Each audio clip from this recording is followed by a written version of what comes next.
साहब होशियार हो जाइए। सूर्यवंशी झंडा हवा में लहरा रहा है। भरत अपनी सेना लिए इसी ओर आ रहा है। यदि भरत है तो तुम्हें किस बात का डर है? मालूम होता है अभी तक उसमें कोई कसर है। यह तुम्हारा ख्याल है। उधर वह सिर पर चढ़ा रहा है। इधर आपका यह हाल है। हे भाई शीघ्र आज्ञा दो। भाई को संभालूंगा मैं। अन्याय अगर होता है तो ये कैसे होने दूंगा मैं। वैसे ही वह मचल रहा मंजली मां की करतूतों से। क्या दुख है राज छूटने का, पूछे कोई राजपूतों से। इस पर भी वह संतुष्ट नहीं। सेना ले लिए लड़ने आते हैं। असहाय समझने वन में हमें घेरने पकड़ने आता है। यह नहीं जानते हैं कायर कुछ जीवन निर्धन में भी है। यदि बड़ा एक घर में है, एक बड़ा वन में भी है। हे नाथ समाधान हो गया।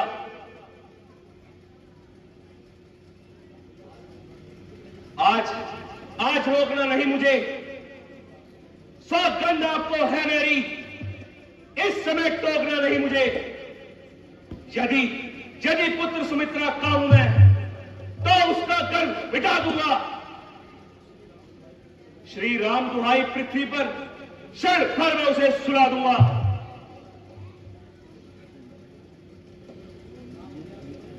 भैया लक्ष्मण,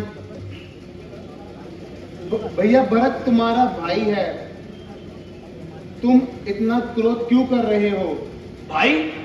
कैसा भाई? भाई तब था जब निर्बल था। अब है आस्तीन का सांप है जो कभी भुजाओं का बनता। उससे कुछ डर नहीं मुझको। झगड़ा है उसके बुरे विचारों से। विष वाले दांत तोड़ देंगे कुछ खौफ नहीं फुंकारों से। इसलिए हाथ में धनवा है, धनवे पर है बांध चढ़ रहा। शत्रु समझ जाओ रण में लक्ष्मण का क्रोध उमड़ रहा। पृथ्वी हो जाए खंड खंड, विंध्याचल तिल मिला जाए। तूफान समुद्र से उठकर अंबर से टकराए। शंकर भी आकर मदद करे तो शंकर भी साक्षी है। रण में उसे संभालूंगा जो रघु राय का बैरी है। पहले तो भरत गिर गया है, वह नहीं समझ में आता है। उस जैसा सुशील भाई सब जगह न पाया जाता है। लेकिन फिर यह भी माना बदल गया, ज्यादा निभाना मेल नहीं तो उसकी सेना से जीत पाना कोई खेल नहीं। तुम एक अकेले धनुष के साथ कब तक रण में खड़े हो पाओगे? इतने सारे दल वाले राजा से कैसे लड़ पाओगे? जब तक भरत था बलवान तब तक दबा ना सकते थे। मैं क्या 100 लक्ष्मण भी उसे हरा ना सकते थे। पर आज अधर्मी है भरत। दल भी उसका अधर्म का है। इसलिए मेरा धर्म का एक बाण उसका वध कर सकता है। बस समाधान हो गया नाथ। आज्ञा दो, दिल में चल रहा। अपमानित ऋषियों का लहू भीतर ही भीतर उबल रहा।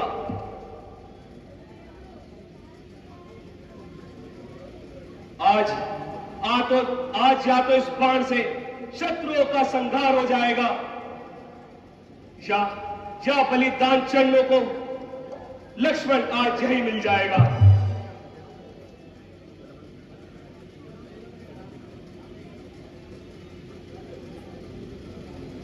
यह देखो भैया लक्ष्मण, भरत तो अकेला ही चला आ रहा है।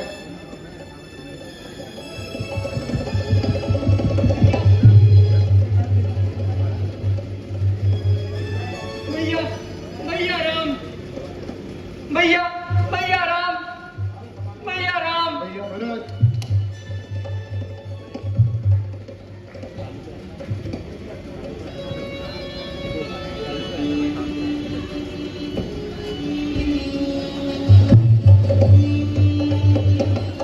चिरंजीवी माता जी प्रणाम,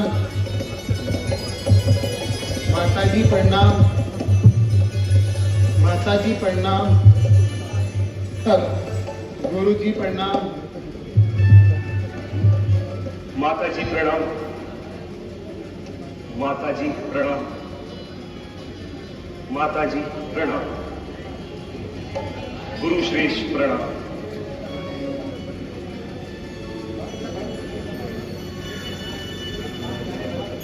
प्यारे भरत, हेलो हेलो। चित्त तो प्रसन्न है? तुम रो क्यों रहे हो? आखिर कुछ कारण तो होगा। कुछ मुझे तो बताओ। तुम मेरी भुजा दूसरी हो,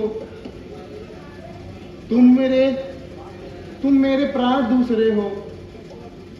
तुम इस प्रकार दुखी क्यों हो? चले आए आप भरत को दिन दुनिया से खोके। गुजारू जिंदगी के दिन किसके आसरे होके।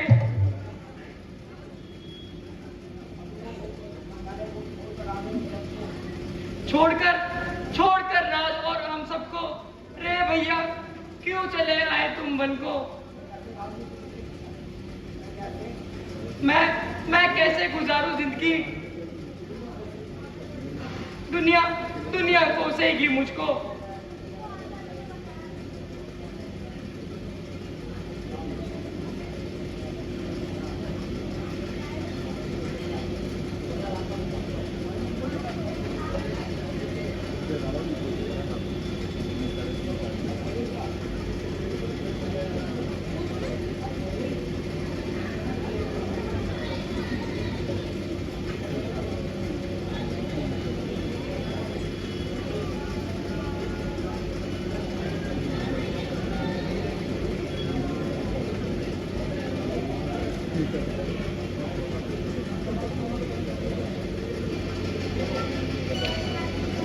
पुत्र, धन्य कि तुम्हारा चांद सा मुखड़ा दोबारा देखने को मिला।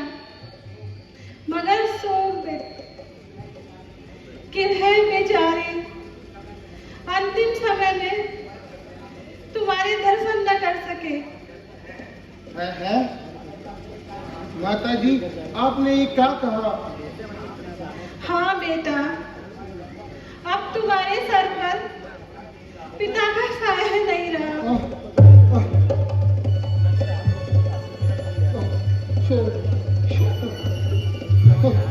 ये कैसा अनर्थ हो गया?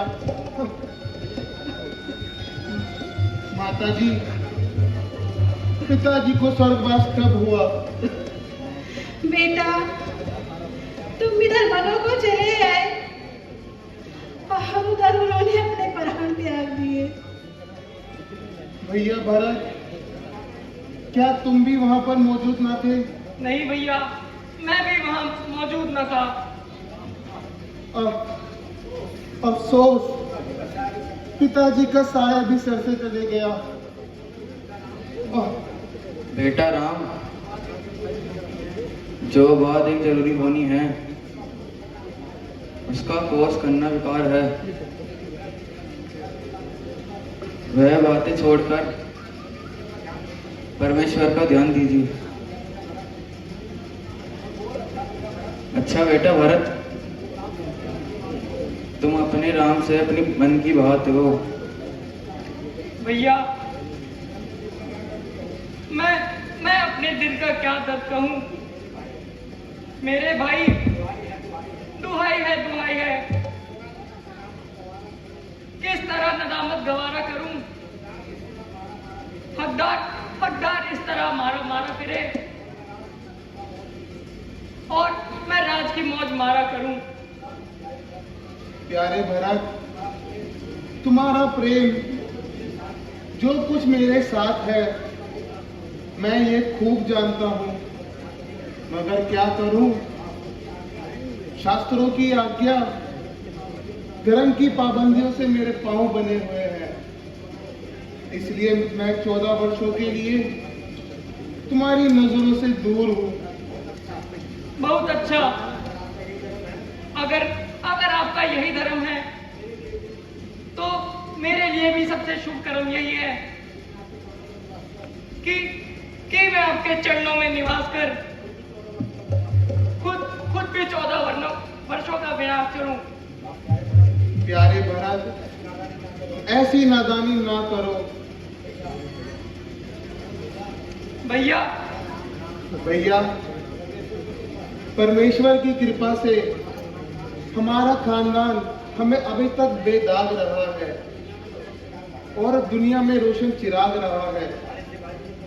भारी से भारी विपत्ति में भी हमने कभी प्राण नहीं त्यागे और हम अपने बुजुर्गों पर जितना भी गर्व करें वह थोड़ा है। बस उचित यही है तुम अयोध्या को लौट जाओ और इस छोटी सी बात के लिए अपने कुल पे दाग ना लगाओ। अच्छा भ्राता जी, कौशल्या माता जो गम देंगी वह मेरे लिए इंसाफ है। हाँ भैया भरत, इसमें मुझे कोई इतराज नहीं है। माता जी, अब आप ही इंसाफ कीजिए और इस मामले को साफ कीजिए। बेटा, तुम दोनों मेरे नेत्र हो, मेरे पुत्र हो। अच्छा होता कि तुम आपस में ही फैसला कर लेते और मुझे बीच में न लाते। अगर तुम मुझसे ही कहलाना चाहते हो तो सुनो कि राम 14 वर्षों के लिए वनवास करे और भरत अयोध्या में निवास करे। धर्म के मामले में कौशल्या झूठ ना बोलेगी। बेटा भरत, अभी इस झगड़े को दूर करो और माता कौशल्या के आगे पूर्ण करो। हाय, क्या करूं। भरत को हर तरह से मजबूर किया जा रहा है और भैया की आंखों और चरणों से दूर किया जा रहा है। अच्छा भ्राता जी, आप इतना कीजिए और अपने चरण खराब मुझे दे दीजिए। मैं इन्हीं के सहारे अपने दिन गुजारूंगा। मगर एक बात का ध्यान रखना, अगर 14 वर्ष से एक दिन भी अधिक लगाया तो भरत को आप अयोध्या में जीवित ना पाओगे।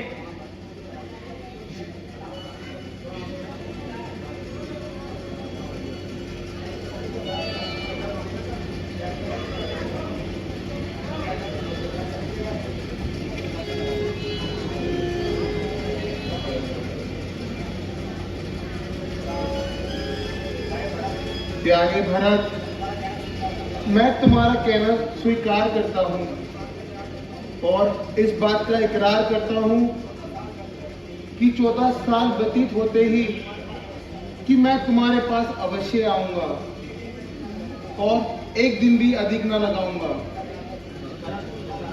अच्छा भ्राता जी, जैसी आपकी आज्ञा।